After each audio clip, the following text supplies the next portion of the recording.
Shall we start then, Judy? Lovely. So welcome to Poulstone Retreat and Meditation Centre, and thank you, Judy Hemmons, for agreeing to be interviewed about what you do. So you have been now coming to Poulstone maybe for 2-3 years, but you've become a really fixed feature in Poulstone, having 2-3 retreats a year at least.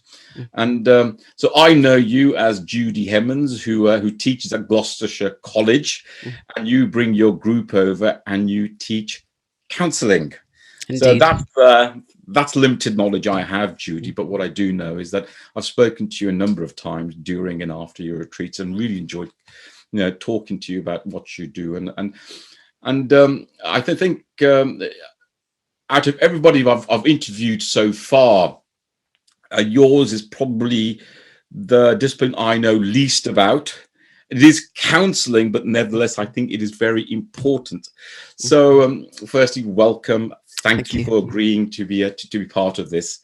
And so, Judy, I'm going to kind of throw it over to you. Can you first tell us something about yourself?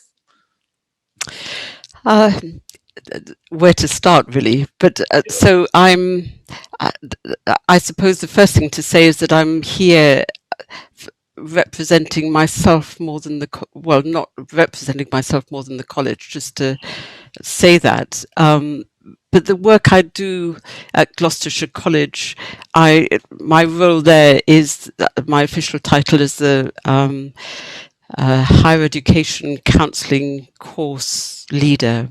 So I kind of help with the curriculum there, teaching students who want to become professional counsellors, or people who want to become professional counsellors. They're adult learners. In my training, a lot of the work that I did in my training was on a residential basis. So we had a lot of time to really develop relationships, and what I've introduced into the counselling training at Gloucestershire College is a residential retreat, really to kind of bring the theory that people are learning into their lived experience, and I think to bring the kind of numinous and the connection with nature and spirit into the work. And that's what Poulstone offers in a really exceptional way for us. Every weekend is really different because every group of people is different. But what people come away from is a sense of a life-changing experience, that they've met and they've connected in ways that they hadn't anticipated. And in a way, that's also what good counselling does for people. To my mind, it's about learning to accept yourself. A lot of kind of life and conditioning in society tries to form us into people that isn't our central nature. And I think good counselling, yes, you can come into counselling because you're anxious or you have, relationship problems or financial worries. But underlying all of that is often a real dis-ease with your own essential being. And the training that we offer and the work that my ambition for people who graduate from our training is to go out there and really meet people. And you have people like Carl Rogers, who was the person who developed person-centered theory, and he talks about unconditional acceptance or unconditional love. And that can be really overstated or hackneyed in its phrase, like it patters off people's tongues.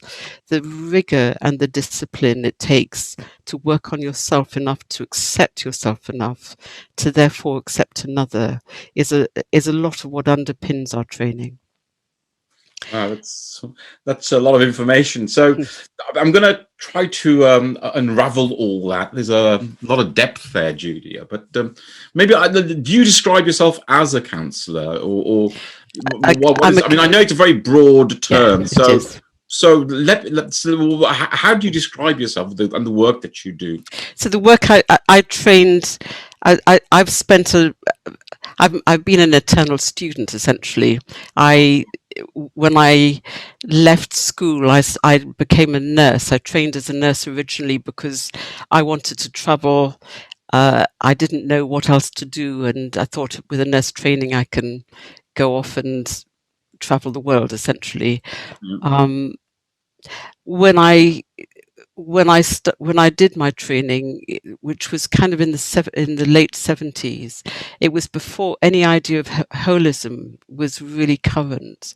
So I became really angry with the way that people were being treated, but that you, there was one very memorable person towards the end of my training, a man with young children in his 40s who he had Crohn's disease, and his whole body was shutting down, but he was so ill.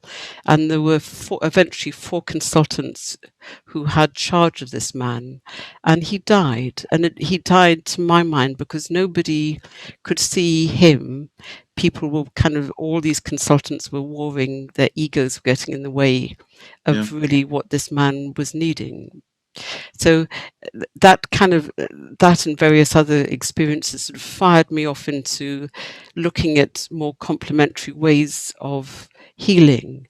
And I trained as a homeopath, um, which gave me my core philosophy, I think, which is essentially our our bodies, our systems, our souls desire health and homeostasis.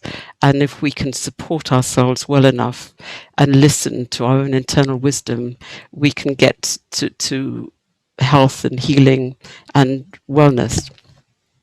Oh, wow. Uh, that's so I realized after about 4 years that to be a really good homeopath, I needed to marry homeopathy. Essentially, there's no room for anything else if you're going to do it well. And I wasn't that dedicated, so I then went off. The next training I did was I did massage training with a couple who also taught yoga, and that was I loved. I'm fascinated by bodies and minds and souls. I'm just interested in people, and that was again there was a whole the sort of philosophy of yoga underpinned the philosophy of homeopathy, and I started to begin to understand that I could work with people in a holistic way. As I developed my massage practice, people started to talk as they relaxed. They would open up, and I realized that I was having kind of conversations with people, and I didn't know where to go or how to support them.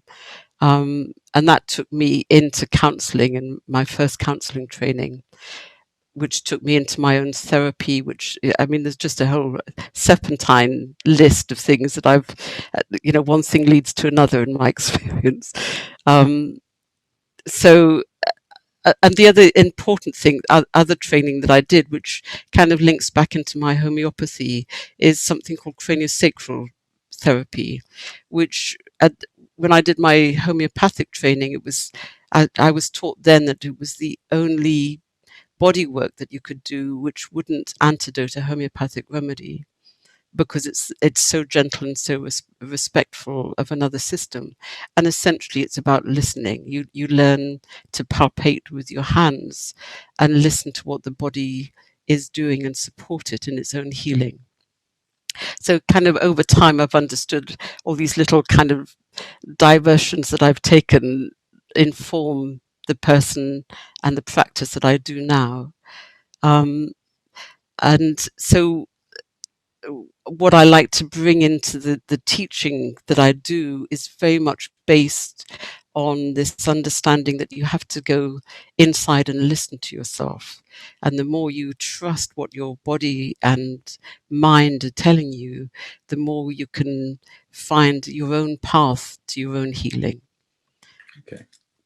So, my gosh, that's quite an organic evolution. So, from training as a nurse and watching what was happening there, you moved on to homeopathy.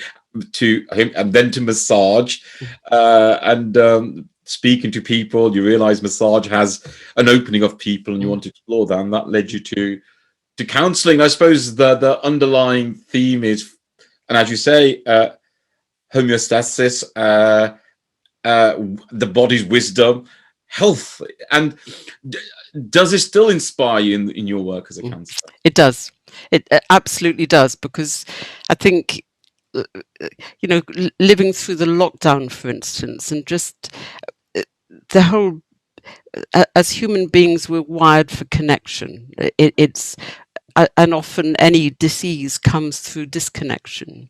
Yeah. And the longer we're going into this lockdown and the more disconnected people come, the more unhappy they become as well. I think, I mean, it's so obvious, but it's also kind of just, there's an essential truth. And I think in my optimistic moments, I think that the potential for us to appreciate each other and in all our vulnerabilities is really, that's one good thing that I trust will come out of this lockdown time and the pandemic, is just understanding we need each other, and human beings need human beings, and to stay healthy we need to support the planet.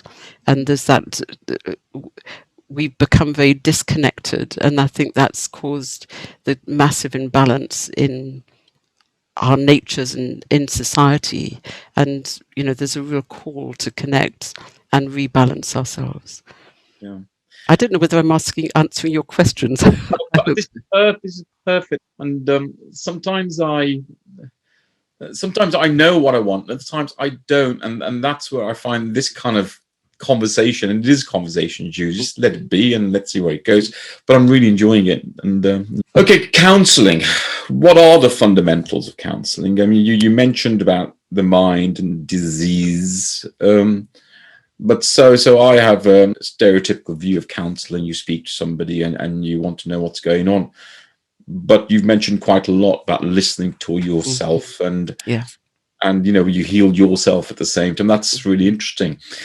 So that's quite a step up. So let's start with, what is counselling? What are the routes to counselling, and how does that take us to this idea that you also heal yourself in that process? I think that the routes to counselling, you have to go back to Freud. Prior to that, I also think that Freud sort of gave a really fascinating theory of mind that hangs a lot of kind of Western understanding beautifully. And actually, mind-blowingly, when you look at neuroscience now, you can see the wisdom of a lot of what he was developing. He was a man of his time, so obviously, as we've evolved and understanding has progressed, some of the ideas and thinking he had obviously doesn't stand up, but the core philosophy and understanding of Freud is as relevant today as it was 100 years ago. What is a core philosophy?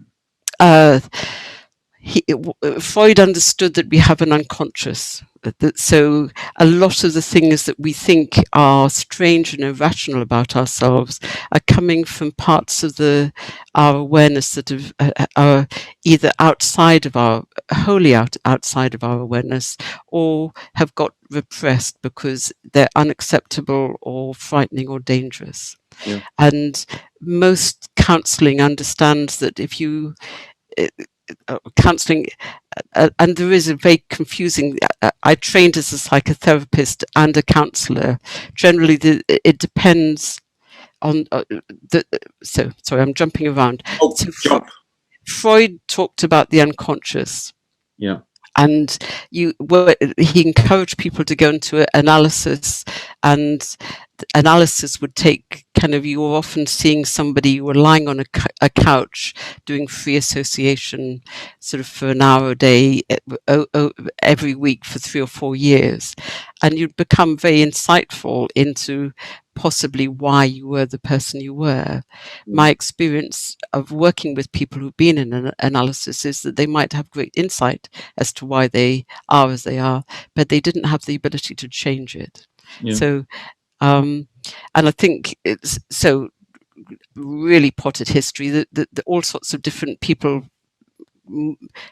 Freud's disciples and people who he taught, you have to reference Jung, Carl Gustav Jung, who developed the real theories of, say, the collective unconscious, and really brought in a much more spiritual aspect to the work.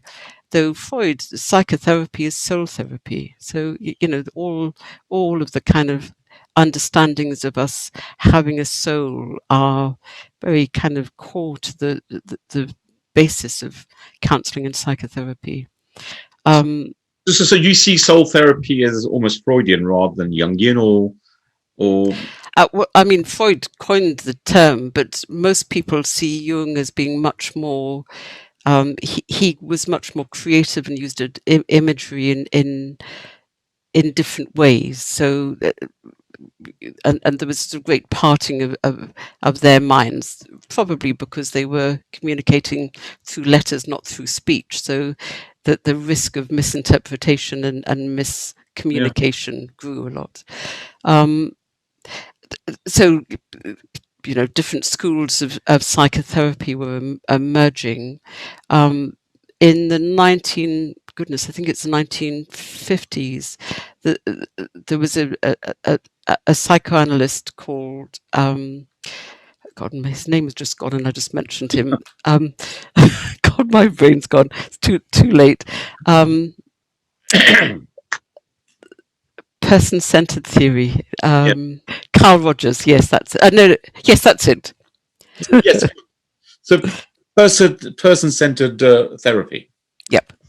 Yes. So he did a lot of research into working out what were the attributes of the therapist and the client. What were the components that really worked? What made people better?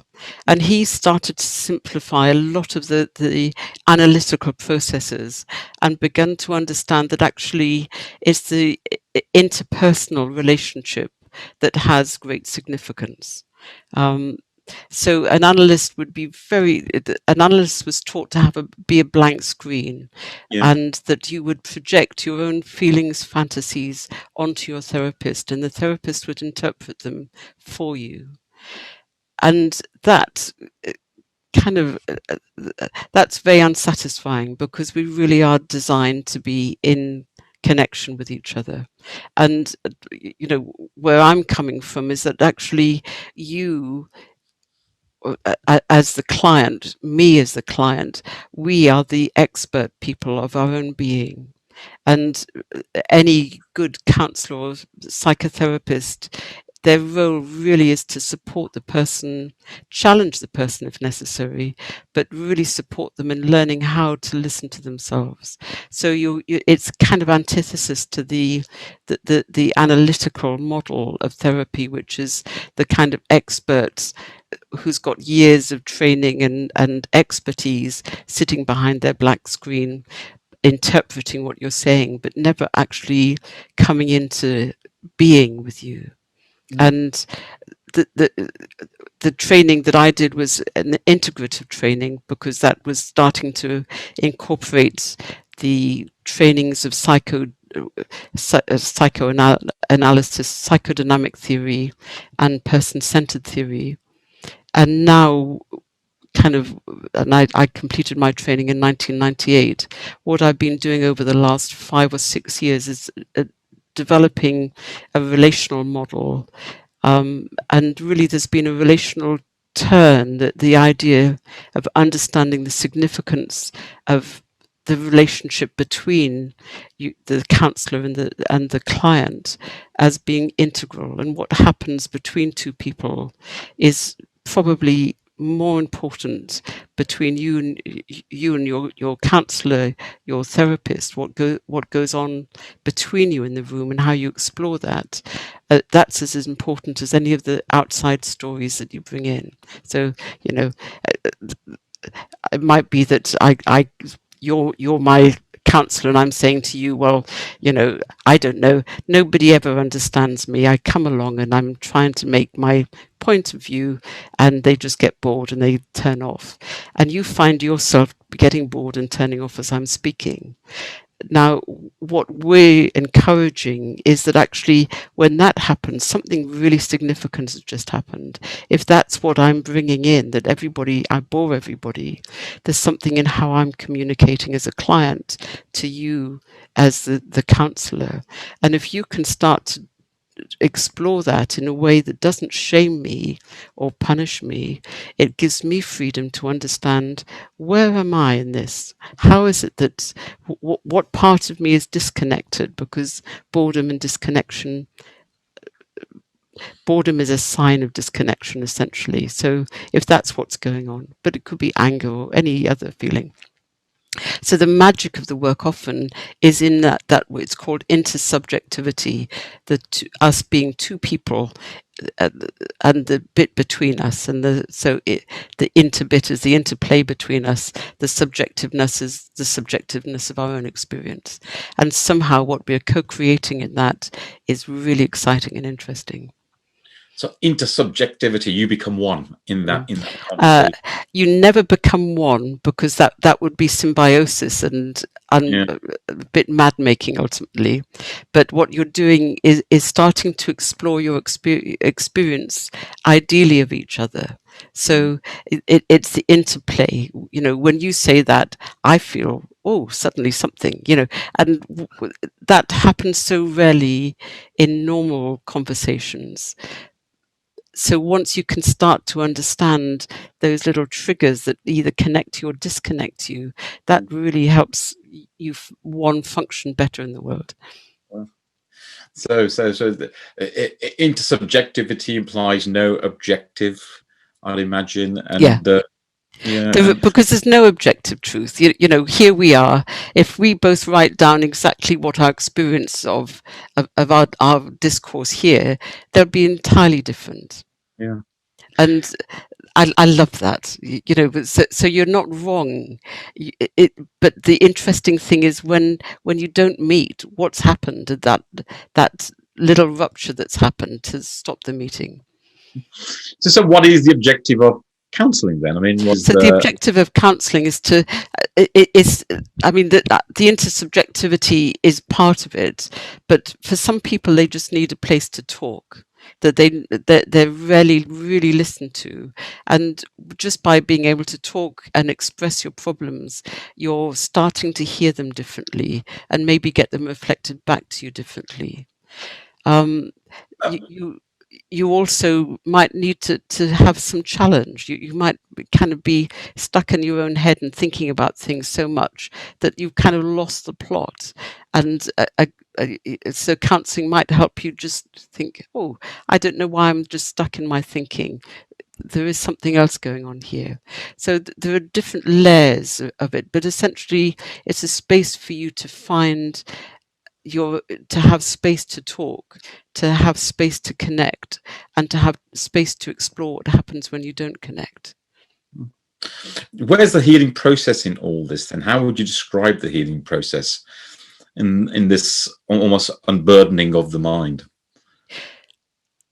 This when neuroscience has added an extra fascinating layer to all that we do now, and one of the things that's understood is about mirror neurons and how we're wired to be reading each other all the time, and often injury, hurt, disconnection happens because either as a child or life circumstances stops you being able to feel that you can come into connection easily with somebody. And so the healing happens when you're in a space where you feel safe and you feel met and you don't feel judged. So you're allowed to explore your ideas, even if they're kind of completely off the wall by other people's standards, but you start to understand the sense or the lack of sense that you have, but what that means to you and how you've got there. And often just that simple process of kind of exploration gives you different insights and different ways of thinking about yourself and the world. It's almost like you're helping people find their voice. Yeah, absolutely. That's a much simpler way of putting it, and exactly that. I think that there's so often ways that we, in so many, as a child, often the old Victorian thing, you should be seen and not heard. Yeah. And when you're kind of in a place as a child where you have no control over your environment, and you're being kind of conditioned and squeezed into being an acceptable member of your family, often the distortions that gives you as a person, if you're in a family perhaps where you're supposed to be very studious and you're supposed to sit quietly and read, and actually you're a very rumbustious person who likes to be out running and making lots of noise, you grow up believing that you're wrong. Yeah. And there's something about really beginning to understand that actually kind of family systems and society systems have their own restrictions that don't mean that you're wrong. You're just learning how to find ways of expressing yourself that are acceptable to others, but you're not losing yourself in the process. Wow. And what happens when people find their voice? Generally, I've been doing this for so many years now, and it never ceases to excite me, because it feels like people just become more themselves, that there's a real sense of courage, that you can just learn how to be your uncompromising self rather than having to be a kind of beige version of yourself somewhere. So it doesn't necessarily make you an easier person to live with. I think my husband would attest to that. But it makes life more lively, that you're not just shut down and functioning, that you're probably more unhappy at times, that you feel more. And I think so.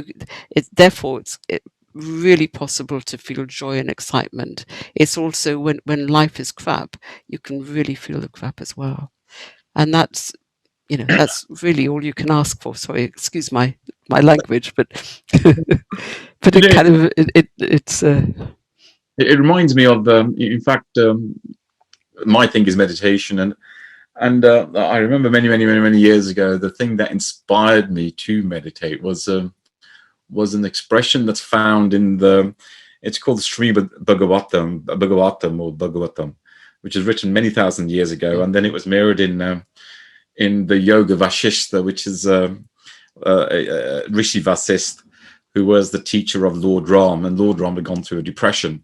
And there's one Sanskrit verse which goes, Mana eva manushanam karnam bandham mokshayo. The mind is the cause of both your bondage and liberation. That sums it up beautifully. Yeah, absolutely. It seems to me exactly what you're trying to say about the idea of mind finding a voice, the bondage of it, and suddenly when people are liberated, they're almost free to be themselves, and it's lovely. And I have deep resistance to the current discussion around mindfulness, because I think it disrespects the tradition of meditation. Every morning when we're teaching, we start off with a meditation to arrive into ourselves and just learn how to listen. And that is absolutely core to, I think it's also why Poulstone works, because it feels like there's such a kind of, when we sit in that front room, it's just like everything just lands and settles. And some of the students who have really struggled just to sit quietly come away from our weekend saying, they've had the most breathtaking experiences. So, that whole wave, the sort of breathing in and out and connectivity is what's sort of really manifested in the building and the essence of what you created there. Thank you. That's many years of work, actually, many years of work. Clearly, it feel, that's why I love coming back there. Yeah, we still have to do some work together as well. So when lockdown is over, I'll invite you Lovely. and we'll just sit down and have a long chat over tea and stuff. Mm. Would love that. Now I'm gonna move back now to Freud, and you talked about the unconscious and you talked about soul therapy. What is a relationship between the unconscious and soul, or the idea of soul? So much of Freud, I really regret that I'm not able to read German, because I think the translations of Freud's work into English missed a lot of the magic of him. And so he talks about the ego, the id, and the superego, which is the kind of, he says that the id is the kind of the childlike, energetic part of our being that will be wild and take risks and do mad things. And then the superego is this really parental, critical voice that goes on inside us. And then you have the ego, which is the kind of adult, rational self. What, again, there's so many bits of theory that I'm kind of pulling in here, but the bit that's very exciting is now linked the healing in from the understanding in very kind of the last 20 years about the power of the autonomic nervous system, which is the vagus nerve. And there's a theory called polyvagal theory developed by a guy called Stephen Porges. What he talks about is that this vagus nerve that kind of, it's vagus meaning wandering, so it comes from the brain, it sort of comes down through our body. It has three parts to it, and it has the dorsal part of it, which is the reptilian part of it, which kind of will go back. It is the kind of when we were just amoeba coming out of the slime of the lakes or whatever, and didn't even have a neck, that if we were under threat would play dead. And that system is still within our bodies now. So if something really shocking happens, often you'll just freeze and you can't think, and you're just kind of stuck there. The second part of the nervous system that developed as we developed necks, and our eyes sort of moved a bit further back so we could start to see threat, was the sympathetic nervous system, which is a fight and flight nervous system. And that's the bit that kind of, when you see the saber-toothed tiger coming at you, you run. And that is the part that really connects our heart and lungs. And our heart rate will go up at that point, and we'll run, and our breathing will expand. And then finally you have the ventral vagal system, which is the part that's sort of, I don't know, 2 million years old, probably, something like that, which is where we started to become more social, and the importance of our facial expressions. It's where, going back to meditation, by breath you can control your sympathetic and your dorsal vagal responses. So what I love is the way that science is gradually picking up and understanding how all these different theories land. But I think that also, I think what Freud was talking about was the sense of the superego being this very basic first thing, the play dead bit. It's almost like that's the kind of critical voice. Don't do that, just stop. The sympathetic nervous system, to my mind, feels like the id, which is, yeah, let's go, let's party, let's run away. And the ventral vagal system is the bit that mediates between the two, saying, hey guys, let's just find some way through this so we can survive and enjoy ourselves. So what I see is that Freud and his understanding underpins really current thinking about how we've adapted and survived as human beings, which is, I find, absolutely mind-blowing. Yeah. So where does soul come in, though? I mean, soul comes in. The reason why I explore this simply because, as a meditator, the idea of soul or consciousness or even deep mind, and I find it very intriguing. And when I hear science talk about soul, again, light bulbs start flashing. And I don't know where that's why I'm regretting not learning German, because I don't know where soul fits into Freud, and I'm sure it did, but I think Jung had a much more accessible understanding of soul, and I think that he spoke much more. I think there's a much more spiritual component, but I don't know how much of that is just a mistranslation of Freud. So I don't want to underrepresent him. And how about Jung then? So what was Jung's view of soul? So he believed that he had an incredibly esoteric take on the world. Essentially, both Freud and Jung looked at dreams and the importance of our dreaming selves, for instance, but Freud had a very much more rigid, I would say, interpretation of dream life, whereas Jung was much more metaphorical and expansive in his understanding. So, they, which is kind of, I think, part of that's their personality, and part of it's just how they were developing their theories at the time. But no, I really don't know Jung well enough to talk about him and the soul, but he clearly has I would say, a much more understanding of where the soul fits into our being. But I've had 5 near-death experiences, and what I've come to understand is that the edge of life and death, there's something the soul is the abiding part of us, and I think that's the bit that I've found ultimately, from all the kind of fear and unpleasantness of different experiences, what I find very sustaining is the sense that we go on. There isn't the life force is infinitely more connected than we can understand in our conscious being, I think. So in your work as a counsellor, and then going back to this notion of helping people find their own voice, and through the medium of conversation, and in that medium of conversation, you create intersubjectivity. It is that relation that's very important.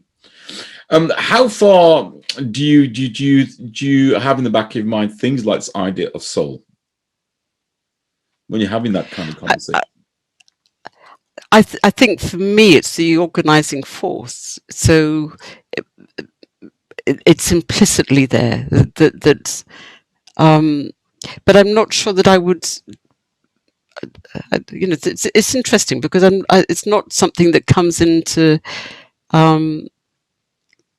It's not something that we teach in theory, but I think I think that's why in the structure of our days, the teaching is kind of linear and straightforward, and when we come on retreat, it becomes much more expansive and connective. So the kind of model of integration that we teach has soul as a component, or the numinous, or the spirit.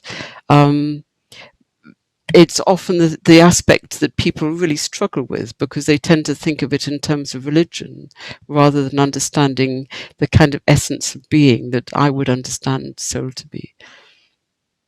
This is fascinating. I'm quite intrigued by it all. So what is it that when you come to retreat at Poulstone, for example, what is so you talk about the teaching method. What is the underlying teaching? What is it that you're trying to achieve in your teaching method? Connection. The sense that we're, you're bringing these interviews into being on the theme of unity, in that sense that fundamentally, the more we can learn to be ourselves in all of our vulnerability, the more we're capable of connecting to each other deeply and meaningfully.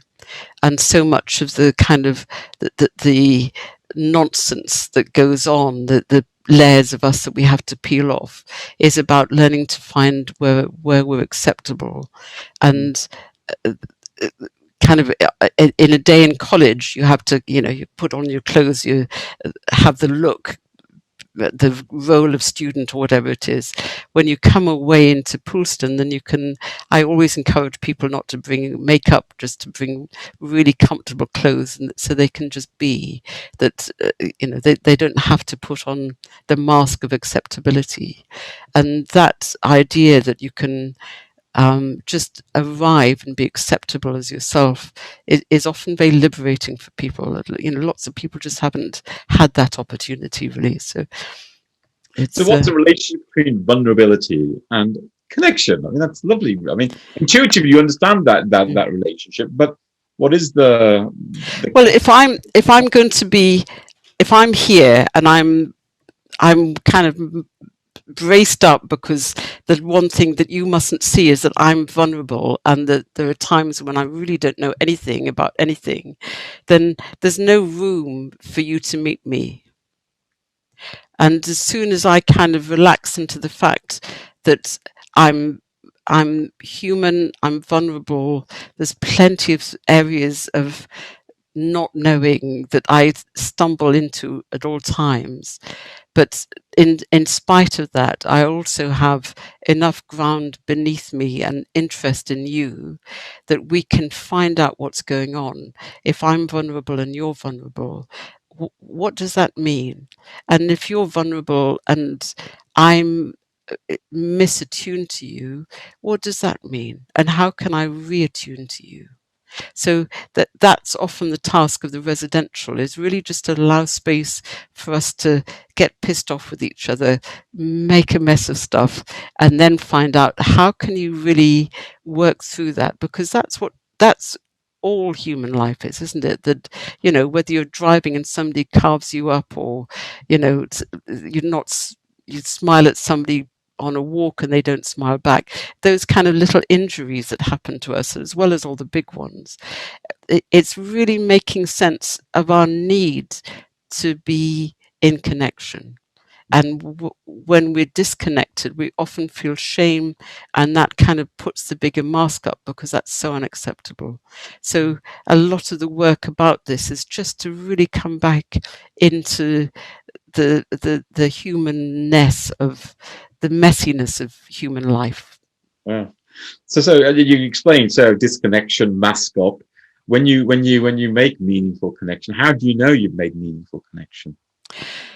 I think because there's so much in it's why I struggle being on Zoom, because I have to make many more assumptions about being in connection, and I have to work much harder at engaging and having I always use attention, but it feels like it's much more intense and energy demanding.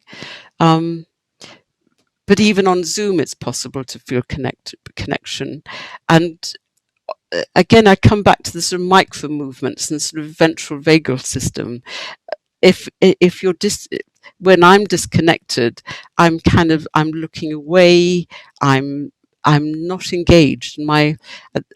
Energetically, it feels like there's a shift. So, but it's so much about micro movements that we all know and understand, and that's a lot of what I think a lot of the counselling teaching is about, is really starting to recognize how we signal those connections, and how to connect with somebody when they're really frightened of connection, because there are really good reasons why people would be, for all the obvious things that are happening in the world.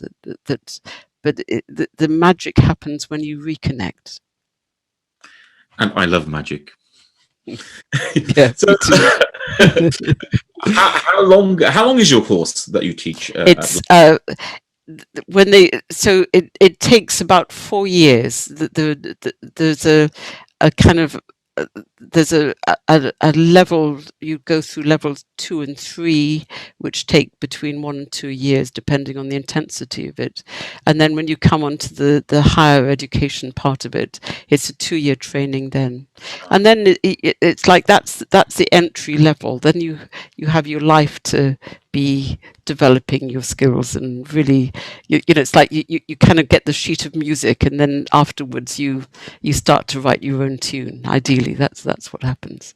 But there's a process of self-reflection that's always going on, which is part of the teaching of. Definitely. And it's lovely. I think that I love teaching because I love. A lot of people come into training feeling really shamed by the education system that they've been brought up. I certainly was. I love the idea that we offer a teaching where people, the only way they can get it wrong is if they don't turn up, if they're kind of too defended and unable to allow their vulnerability. That's often when people struggle in the training. But obviously you have to have an academic level to get to the training, to get into entry. But actually it's about who you are, not really about what you know or how beautifully you can construct an essay. This is really about, can you show up even when you're scared and uncertain? Can you still show up? That's to my mind what the training is about. Well, I've really enjoyed this discussion with you. Intersubjectivity, love it. Actually, and I feel all gooey and kind of warm inside. Lovely speaking. Oh, lovely. Yeah. So maybe the connected mask is down. Lovely. Thank you. I feel like I've waffled. I'm sorry, but I find it's lovely. It's just lovely sometimes just to talk, and I suppose it's the magic of talking that really counselling is about. It's almost it seems like a window to your mind and your soul, and I think so. And when you do that, you find your voice, and people are just people, and whatever. Nothing to hide and nothing to be scared of. So, Judy, I suppose this is my kind of final question. It is about uni. What is your, I suppose, your tradition, your teaching, everything you've learned about healing? What is it? It's my gosh, it's a big question. What is its message on unity? I think that